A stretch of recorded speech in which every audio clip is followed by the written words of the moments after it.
hojjennee seenaan nun komatu.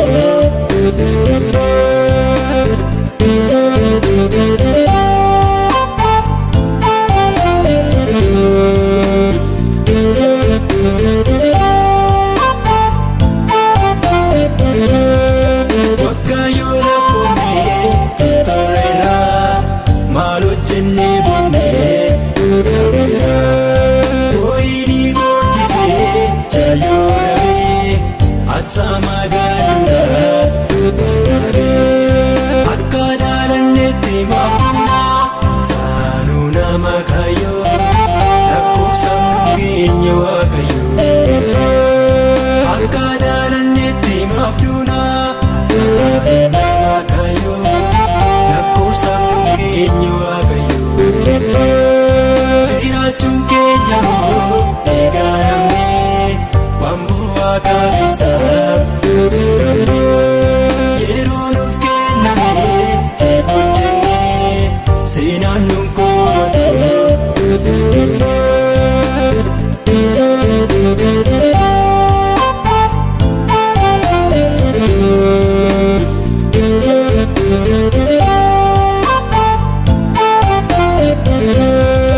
Akka durii gengee saan hin qabne hunkuutaa'ee jabaa. Gaaruma oofanii eeboofamaa iddoo gaa'uun beeku akka daalannetti maafuna taanu nama kayo lakkoofsaan keenya waaqayyo. Akka daalannetti maafuna taanu nama kayo lakkoofsaan keenya waaqayyo.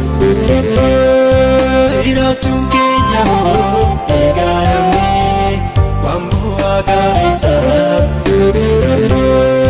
Yeroo nuuf kenname hojjennee seenaan nun komatu.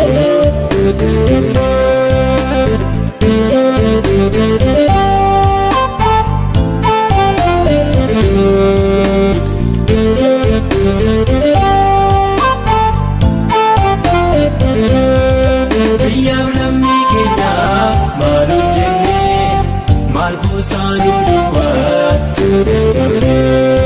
Waaqayyo waan tokko dhaabnoo kaa'ee maaftaan akka mukaa akka daalannetti maafuna taanu nama kayo lakkoofsaan keenya waaqayyo.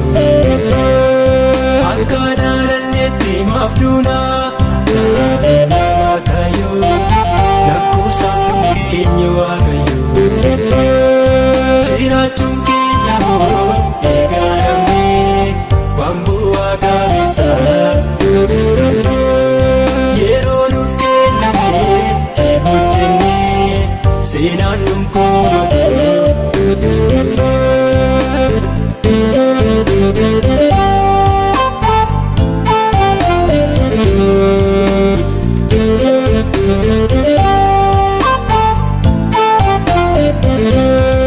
Dhaalootiin booddee dhufaa jiru maal keenyedhaan jenna nyaatee dhugee karaa beellada fiigichi bu'aan qabne darbeera. Akka daalannetti maafuna taanu nama kayo lakkoofsaan keenya waaqayyo. Akka daalannetti maafuna nama kayo lakkoofsaan keenya waaqayyo. Jiraachuun keenya hoo eegalamee waan bu'aa qabeessa.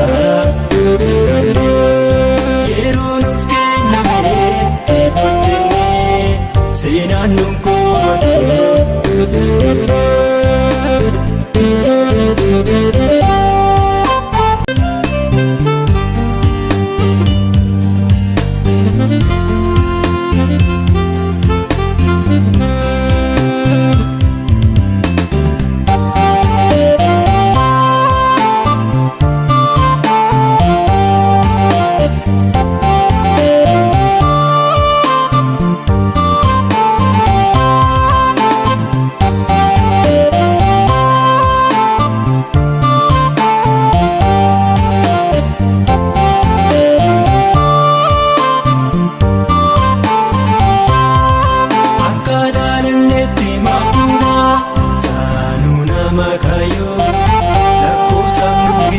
waaqayyo akka dhaalannetti maaf duuna waaqayyo lakkoofsamuun keenya waaqayyo jiraachuun keenya hoo eegalamne waan bu'aa qabeessaaf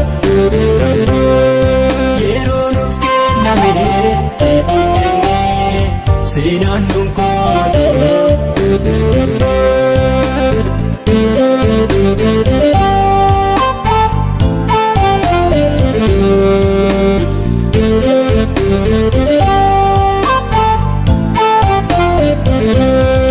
Waaqayyo rakkoonne tuttureera maal hojjennee boonne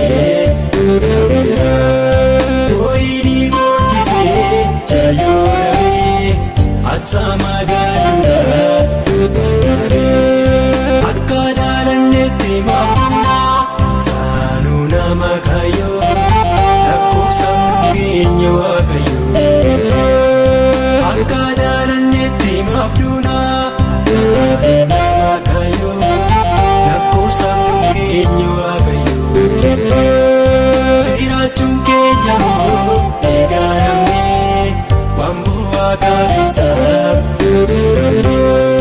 yeroo nuuf kenname itti hojjenne seenaan nuun komatu.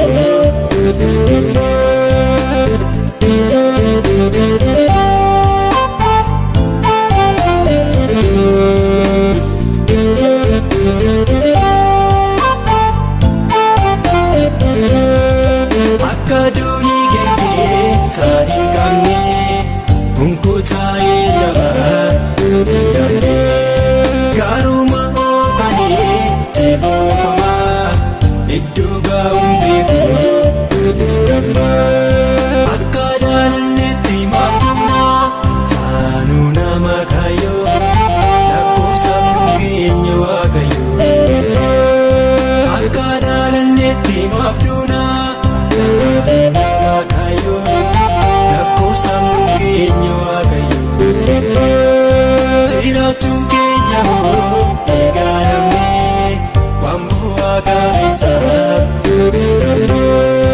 yeroo nuuf kenname itti hojjenne seenaan nuun